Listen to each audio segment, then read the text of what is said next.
नमस्कार दोस्तों, बोधि vibes YouTube channel में आपका स्वागत है। दोस्तों, गौतम बुद्ध की कई ऐसी बातें हैं जो आपकी जिंदगी को पूरी तरह से बदल सकती हैं। उनकी बताई गई कुछ महत्वपूर्ण बातों का अगर आप अपने जीवन में उनका अनुसरण करते हैं तो आपको अपने जीवन में जल्द ही इसका परिणाम देखने को मिलेगा। आप उनके द्वारा बताई गई बातों पर गौर करें। गौतम बुद्ध के अनमोल विचार आपके जीवन की दिशा को बदल सकते हैं, इसलिए हम सभी को उनके द्वारा बताए गए कुछ बातों को अवश्य सीखना चाहिए। हमारे देश में ऐसे कई महापुरुष हुए हैं जिनके जीवन और विचारों से व्यक्ति बहुत कुछ सीख सकता है। इन लोगों के विचार ऐसे होते हैं जिसे अगर कोई हारा हुआ इंसान पढ़ ले तो उसे जीवन जीने का मकसद मिल सकता है।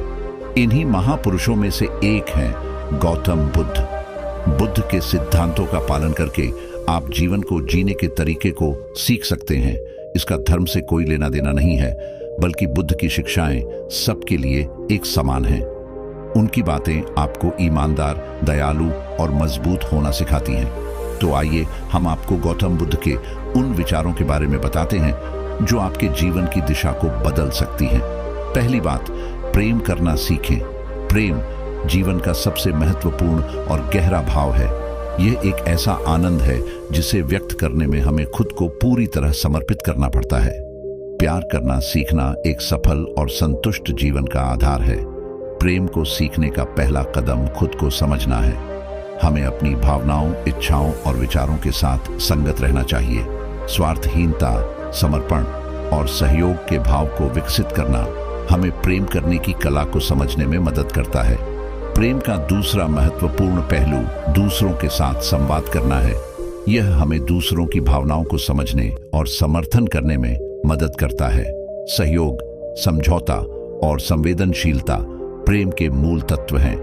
अपने संबंधों को मजबूत और स्थायी बनाने के लिए समर्थन, समझौता और स्नेह का महत्व होता है। प्यार में शांति, सुरक्षा और आत्मा की संतुष्टि मिलती है। अंत में, प्रेम करना सीखना जीवन की सबसे महत्वपूर्ण शिक्षा है। यह हमें समर्पित, सहानुभूति और सहयोगी बनाता है। जब हम प्रेम को सीखते हैं, हमें जीवन का असली और समृद्ध अर्थ मिलता है। नफरत को नफरत से नहीं, बल्कि प्यार से ही दूर किया जा सकता है। यह पहली सीख है जो हमें बुद्ध के जीवन से लेनी चाहिए।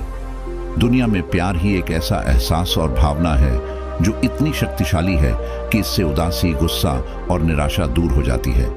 दूसरी बात, चुप रहना सीखें। चुप रहना एक अद्भुत कला है जो हमें अपने जीवन में कई लाभ प्रदान करती है। ये एक क्षमता है जो हमें स्वाधीनता, संयम और समय समय पर समझदारी का संकेत देती है। चुप रहना मतलब नियंत्रित रहना है, जिससे हमें अपने विचारों को संभालने और सामंजस्य बनाए रखने का मौका मिलता है। चुप रहना हमें समझदार बनाता है क्योंकि यह हमें दूसरों के विचारों और भावनाओं का सम्मान करने की क्षमता देता है। यह हमें स्थिरता और सामंजस्य का अनुभव कराता है और हमें बिना किसी अतिरिक्त बहस या विवाद के समस्याओं का समाधान ढूंढने में मदद करता है। चुप रहना सीखना हमें अपनी शक्तियों को संयंत्रित करने में मदद करता है। यह हमें अपनी ध्यान संयंत्रित करने और अपनी कार्य क्षमता को बढ़ाने में मदद करता है। इसके साथ ही यह हमें अन्य लोगों की सुनने और समझने की क्षमता प्रदान करता है, जो हमारे व्यक्तित्व के विकास में महत्वपूर्ण होता है। चुप रहने का महत्वपूर्ण अंश है समय का सम्मान करना। अक्सर हम बात करते समय अनगिनत शब्दों का उपयोग करते हैं, जिससे हमारी वाणी का महत्व कम हो जाता है। चुप रहना हमें यह याद दिलाता है कि कभी कभी शांति और मौन ही सबसे अधिक शक्तिशाली भाषा होती है। इस प्रकार चुप रहना सीखना हमें संतुलित, संवेदनशील और सच्चे व्यक्तित्व का निर्माण करता है। यह हमें अपनी असली स्वभाव को पहचानने और अपने जीवन में समानता और शांति की खोज में मदद करता है। हमेशा बड़बोलापन अच्छा नहीं होता। कभी कभी चुप रहना भी बुद्धिमानी की निशानी होती है। गौतम बुद्ध के ये विचार सिखाते हैं कि आपका काम दर्शाता है कि आप कौन हैं। यदि आप अनावश्यक ध्यान देंगे तो कोई आपका सम्मान नहीं करेगा। इसलिए शांत रहने और अपने आसपास की चीजों पर गौर करने में ही बुद्धिमानी है। तीसरी बात, सोच समझकर बोलें। शब्द बहुत ताकतवर होते हैं। सच्चे शब्द दुनिया को बदल सकते हैं, वहीं कड़वे शब्द दुनिया का विनाश करने के लिए काफी होते हैं। शब्दों का हमारे जीवन में बहुत प्रभाव पड़ता है, इसलिए हमें दूसरों से कुछ भी कहते समय बहुत सावधान रहना चाहिए। अगर आप 2 बार बिना सोचे समझे किसी को दुख देने वाली बात कहते हैं तो यह उस व्यक्ति पर बुरा प्रभाव डाल सकती है, लेकिन अगर आप अच्छे शब्द कहें तो इसे सुनकर सामने वाले में सुधार की गुंजाइश बढ़ जाती है। चौथी बात, जीवन में लक्ष्य निर्धारित करें। जीवन में लक्ष्य निर्धारित करना एक महत्वपूर्ण कदम है जो हमें अपने जीवन के रास्ते पर मार्गदर्शन प्रदान करता है। यह हमें एक दिशा देता है, संजीवनी शक्ति प्रदान करता है और हमें अपने सपनों और उद्देश्यों की ओर अग्रसर करता है। लक्ष्य निर्धारित करने का पहला कदम है स्व जागरूकता और स्व विश्वास का विकास।